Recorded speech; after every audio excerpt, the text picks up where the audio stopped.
Hi, I'm Katie and welcome along to another bookish adventure. So today's video we are talking the best and the worst of 2019 and also the unexpected. Got a few books to get through, so we're gonna dive right in. Let's start Throne of Glass. I love this series. I've read up until Empire of Storms and this hands down has been one of my most favourite series. Yes, I've had a lot of ups and downs with Selena, I won't lie. I've had a few problems structurally wise. However, some of the characters she's brought in, like Manon, have just stolen my heart. Like emotionally, this is insane. It has been the biggest of wildest rides and I have found myself crying so many times. Mostly these books tend to average a 4.5. The second book did get 5 stars. So yeah, Crown of Midnight did get 5 stars. It kind of just gave me what I was lacking from this first one, but the rest of them have all sort of averaged 4.5. I cannot wait to read the last two. I know I'm gonna get ripped to shreds, but I'm ready for it. Next, Reflection, A Twisted Tale by Elizabeth Lim. This probably has been one of the most standout retelling Disneys I've read, mostly because it is from Mulan, and also the fact that Mulan is one of the ones which probably isn't often picked as a retelling, and the Twisted Tale series are like the What If series. So with this, it was what happened if Shang got injured saving Mulan and she travelled into the underworld to save him. I love this mainly because of the concept and the imagery of the underworld, and it was so nice to have something that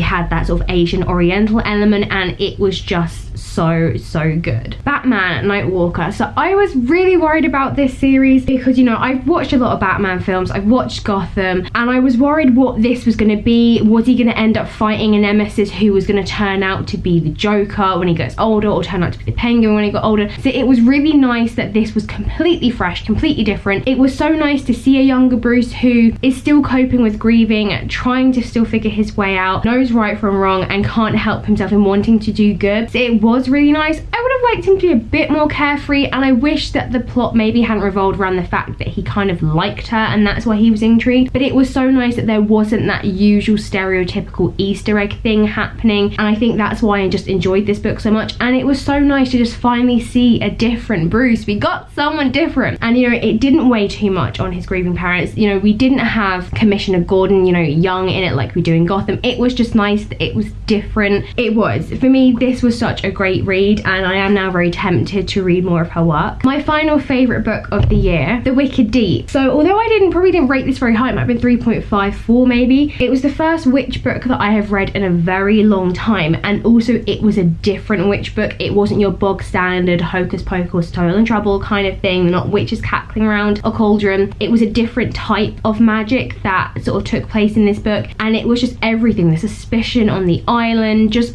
all of it was so good. I just loved the idea that every summer these 3 women who were murdered years ago from the suspicion of being witches came back, took over the bodies of locals and murdered people every summer. And the suspicion that runs rife, the fact that the locals just take it into their own hands. It was a really great summer read. It was very short. This makes for a great autumn or spring book, although it is based in summer. There is just something about it, and it jumps between sort of the point of view like from the past, when they get to the town, whilst they're living in the town, when like the suspicions are around. All of it, it was really good. Yes, the ending was predictable, but it was still really enjoyable because it was just beautifully told. So we are getting to the worst of 2019. I actually only have 2 books, probably mostly because my year was taken up by Throne of Glass. First up, The Neverending Story. I feel like these 2 books I'm gonna hit a lot of flack for, and I'm sorry. So if I'm honest, I went into this not wanting to read this book because it was given to me. I have never seen the film, I'd never read the book, and I had no interest really in it. It was a hard one because the concept for me, I really thought it was a really cool idea. You know, he reads this book and it's real, and then he gets sucked into the story. Like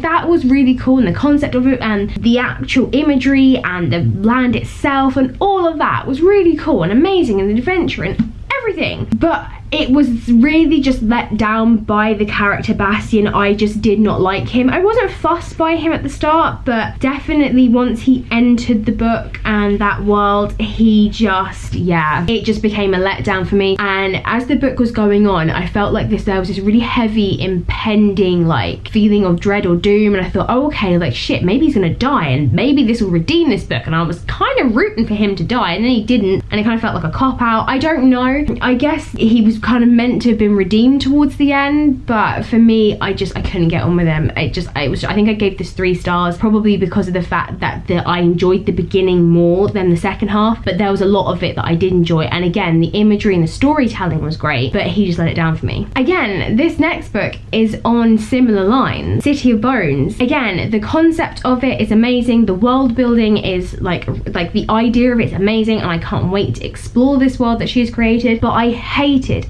the characters. If you have seen my book review, if you have watched my vlogs, my reading vlogs whilst I was reading this, I had some serious problems with the characters, namely Jace and Clary. I mean, they were all dicks, all of them except for like 2 of them, maybe 3, and it was a struggle to read it because I was like, this is awful. I had so many issues, particularly with Clary. Jace wasn't that great either. I don't want this to like put me off reading the rest, because I do want to, because I want to read the newer ones that have come, because there is a huge fandom behind this, and these have been on my TBR for so long as well, so I don't want to get put off by it, but it was tough. I won't lie, reading these was really tough for me. I think again I gave this 3 stars, and again there was a lot of it that was really good, and it did start to build towards the end, and it was getting really good. Obviously hard because I'd watched the series, so I knew a twist that was coming, but I tried to kind of read it in the mind of, if I had read this without seeing this, I would have been sat there like, damn! So yeah, but I just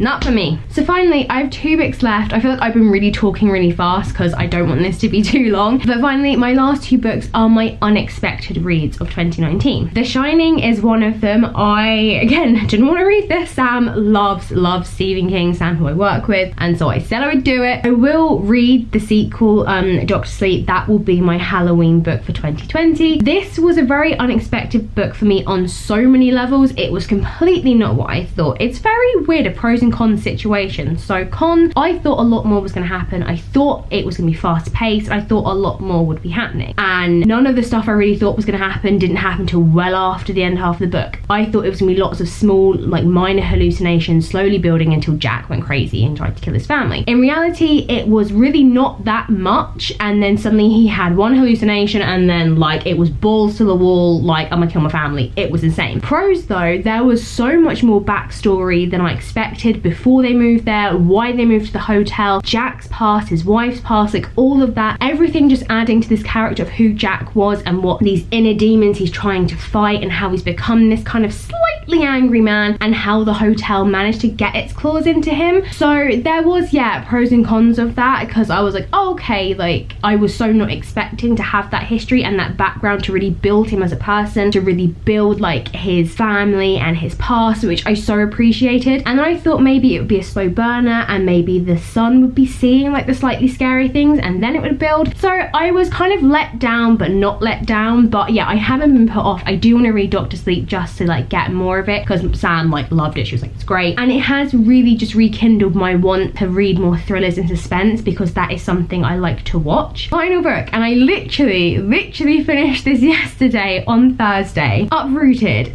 So oh god, it's so hard. Okay, so I gave this book 3 stars because again, conceptually it was amazing, the storytelling so good, it was so like magical, it was just, I loved how they talked about magic and how they did spells and how it built, and nature, and then the actual wood itself and the wood manifesting. It was kind of boring. For the first half, nothing was really happening, and then until she really left the tower and went to the capital, again, it was a bit of a struggle because she's very naive. You know, she's a village, she's a peasant girl. It was very hard, so she couldn't really get on and play the games that you play at court life. You know, it was very difficult. But then suddenly, once the danger really hit home and the corruption of the wood was suddenly everywhere, oh my god, this book just suddenly accelerated, and I was really enjoying it, and it was really good. I'm still going to read her second book because I love the way she writes. I love that storytelling. It was so magical, it was just amazing, and it fitted this book so well. And again, it was another way of like telling magic, which I really enjoyed. But yeah, I think I had, like The Shining, I think I had expectations. I'd heard a lot of great things about this. I just think I thought thought there was going to be more happening, because other than the general plot, I had no clue what was going to happen. So